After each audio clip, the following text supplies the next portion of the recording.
السلام علیکم ورحمت الله وبرکاته. ګرانو زده کوونکو، الله جل جلاله دې وکړي چې جوړ او روغ اوسئ. په دې ویډیو کې تاسو ته د څلورم ټولګي د ریاضي مضمون لومړی درس تشریح کوم. تاسو ورته متوجه شئ.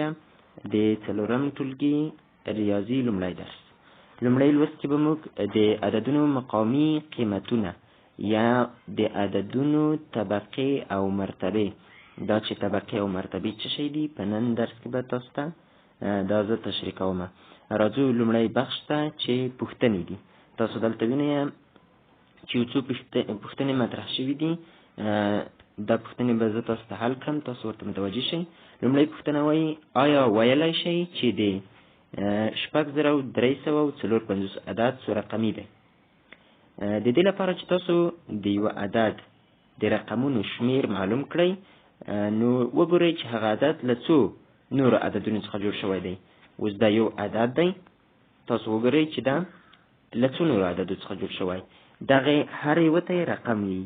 مثلا 4 یو رقم دی، 5 بل رقم، 3 بل رقم، 6 بل رقم دی. دا رقمونه دي. تاسو وګورئ چې اوس دا عدد څو رقمونه لري. یو رقم، 4، دوهم رقم 5 دی، دا 2 رقمه، 3 رقمه او 4 رقمه. نو دا عدد څو رقمي دی؟ دا عدد 4 رقمي عدد دی. دوهمې پوښتنې ته متوجه شئ. وایي ستاسو په نظر د 9999 عدد څو رقمي دی؟ دا هم د لومړۍ پوښتنې په شان تاسو یې کولی شئ چې رقمونه یې وشمېرئ. یو رقم، 2 رقمه، 3، 4، 5. نو تاسو پوه شولئ چې دا عدد څو رقمي دی؟ دا عدد 5 رقمي دی. راځو درېیمې پوښتنې ته. په درېیمې پوښتنه کې ویلی شئ چې په هره طبقه کې څو مرتبې شته دي. دا چې طبقې او مرتبې څه شی دي، وروسته به یې تاسو ته تشریح کړم. په هره طبقه کې 3 مرتبې موجودې وي. راځو لومړي مثال ته. تاسو متوجه شئ. په لومړي مثال کې وایي زده کوونکي د لاندې عددونو رقمونه په اړوندو مرتبو کې ولیکي. تاسو ته مې وویل چې طبقې او مرتبې به درته تشریح کوم چې طبقې او مرتبې څه شی دي. تاسو متوجه شئ. ګرانو زده کوونکو، دلته تاسو وینئ چې د یویزو طبقه لیکل شوي، دلته یې د زریزو طبقه لیکل شوي. نو تاسو ګورئ چې دا 2 طبقې دي، په مابین کې د یوه خط په واسطه بیلې شوي دي. دغه 2 طبقې که موږ وګورو، هره یوه یې له 3 مرتبو څخه جوړه شوې. مثلا د یویزو طبقه چې ده له 3 مرتبو څخه جوړه شوې. کومې 3 مرتبې؟ د یویزو مرتبه، د لسیزو مرتبه او د سلیزو مرتبه. په یوه طبقه کې 3 مرتبې دي. همداسې که راشئ د زریزو مرتبې طبقې ته، د زریزو په طبقه کې هم 3 مرتبې دي. د زریزو مرتبه، د 10 زریزو مرتبه او همدارنګه د 100 زریزو مرتبه. نو په هره طبقه کې 3 مرتبې شتون لري. اوس راځو دې ته چې موږ څنګه یو عدد کولی شو په طبقو او مرتبو تقسیم کو، یا په یو عدد کې څنګه کولی شو چې طبقې او مرتبې مشخص کړو. تاسو دلته متوجه شئ ګرانو زده کوونکو. یو عدد یې موږ ته ښودلی دی، په حروفو په ډول یې ښودلی، یعنې په عدد سره یې نه دی لیکلی. لیکلي دي چې 10125. نو 10125 عدد وي. تاسو په مرتبو او طبقو کې ولیکئ. څنګه یې لیکو تاسو ورته متوجه شئ. لومړی دغه عدد چې موږ ته یې په حروفو ښودلی، دا باید موږ په عدد باندې ولیکئ شو. 10125. نو کله چې موږ دا په عدد سره ولیکلو، موږ کولی شو چې په ډېره اسانۍ سره دا موږ په یویزو، لسیز او سلیز همداسې په مرتبو او طبقو باندې وویشو. تاسو وګورئ دغه 5 چې دي دا د یویز مرتبه ښیي، یعنی یویز په مرتبه کې راځي. تاسو دلته وګورئ د یویز په مرتبه کې 5 لیکلي دي. دغه دوم عدد چې وي دا په لسیز مرتبه کې راځي.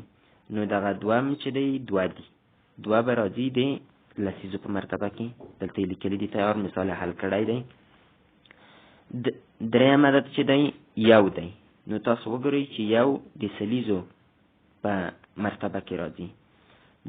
څلورم عدد 0 دی، چې 0 د زریزو مرتبه طبقه شروع شوه. د زریزو په طبقه کې لومړی مرتبه زریز مرتبه ده. نو دغه 0 چې دی دغه به د زریزو په مرتبه کې راځي. او بل اخره یو چې دی نو دا به د 10 زریزو په مرتبه کې راځي.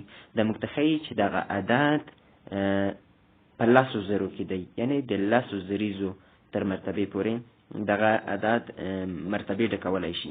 تاسو وګورئ که موږ داسې حساب کړو چې دا یویز، لسیز، سلیز، زریز، لزریز، نو دا موږ سره د یو عدد په لوستلو او لیکلو کې مرسته کوي. طبقې او مرتبه د یو عدد په لیکلو او لوستلو کې له موږ سره مرسته کوي. تاسو کولی شئ چې دا عدد اوس په ډېره اسانۍ سره هم ولولئ او هم یې ولیکئ. ګورئ ورته یویز 5 دي، لسیز، سلیز، زریز، لزریز. نو چې دا لزریز شو موږ پوهېږو چې دا په 10 زرو کې دی. موږ وایو چې 10,125. ډېر ښه درنو زده کوونکو، لومړی مثال تاسو ولیدو چې څنګه مه حل کړو. راځو دویم مثال ته. تاسو په دویم مثال کې ګورئ چې مرتبه یې د میلو په شان ته ښودلي دي. میلو په شان ته ښودلي چې په دغه میلو کې د توپ ګردو توپو په شان عددونه دي. نو تاسو وګورئ دغه عددونه به موږ څرنګه ښیو چې دغه د توپ په شان په میلو کې موږ ته ښودلي دي. تاسو وګورئ دغه میله چې ده د یویزو مرتبه ښیي، دا د لسیزو مرتبه ښیي، دا د سلیزو مرتبه ښیي. دا یوه طبقه شوه چې د یویزو طبقه ده. دغه بله طبقه کې چې د زریزو طبقه ده، په دې کې دغه د زریزو مرتبه ده، دا د لزریزو مرتبه ده، دا د سل زریزو مرتبه ده. نو موږ راځو په دې کې چې کوم عددونه موږ ته ښودلي دي. دلته په کتاب کې تاسو ته مثال حمل کړی دی. دغه عددونه یې د دغه میلونه د لاندې لیکلي دي. تاسو وګورئ په لومړۍ میله کې یو دانه توپ دی. نو دغه یو دانه توپ چې دی دغه یو عدد ښیي. تاسو دلته وګورئ یو. په دوهمه میله کې څو دانې دي؟ 3 دانې. 3 عدد ښیي. په درېیمه میله کې یعنی د سلیزو په مرتبه کې هیڅ نشته، نو دا 0 ښیو. په دې بله کې 4 دي. په دې بله میله کې یو عدد دی، د یو عدد دی. او په آخري میله کې چې 100 زریز ښیي نو هلته 2 دي. نو دا عدد موږ څه رقم ویلی شو؟ اوس دا ټول عدد موږ باید څه رقم وایو؟ یویز، لسیز، سلیز، زریز، لسزریز، 100 زریز. نو موږ ویلی شو چې 214. ولې 214؟ ځکه د 100 زریزو په مرتبه کې راغی دغه عدد. نو ته 100 زریزو مرتبې پورې دغه مرتبې ډکې کړي دغه عدد. نو موږ وایو چې 214,110. نو دا عدد دی 214,110. طبقې او مرتبې موږ وپېژندلې چې څو طبقې لري او څو مرتبې لري. راځو فعالیتونو ته. درنو زده کوونکو، تاسو وګورئ چې په فعالیتونو کې یو څه سوالونه راوړي دي. دغه به حل کوو. لومړی پوښتنه وایي د لاندې عددونو رقمونه په اړونده مرتبو کې ولیکئ. نو دلته تاسو وګورئ وایي 14,240. نو 14,240 یورې موږ باید په عدد باندې ولیکای شو. تاسو وګورئ چې درته ولیکم 14,240. نو د سلیزو مرتبه خالی ده ځکه دلته سل هېڅ نه دي ښودلي. 14,240 لیکو. دا مو چې د عدد په شان ته ولیکو، د عدد په شکل هم ولیکو. اوس راځو دغه رقمونه یې په مرتبو کې تقسیموو.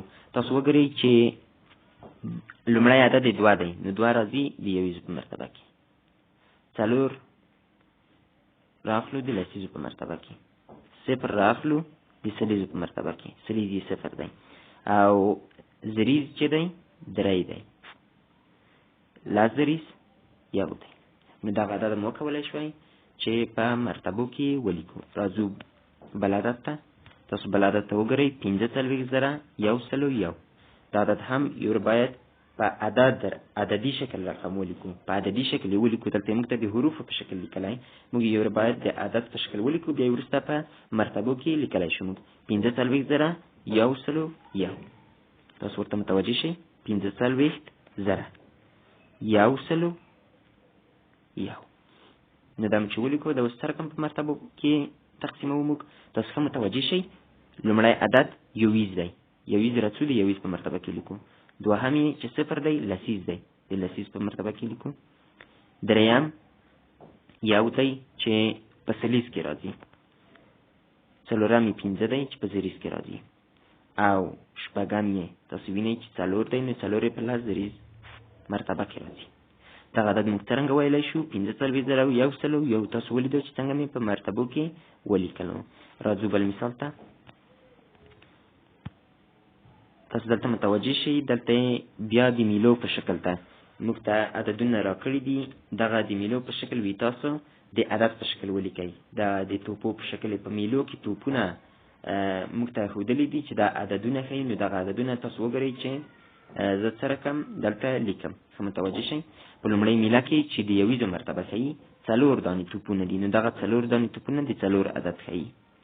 دوهمه میله تاسو ګورئ چې 2 توپونه دي، نو دا د 2 عدد ښیي. درېیمه میله تاسو ګورئ 4 توپونه دي، بیا هم 4 عدد ښیي. درېیمه میله چې زریز دی، نو په زریزو کې موږ څو لرو؟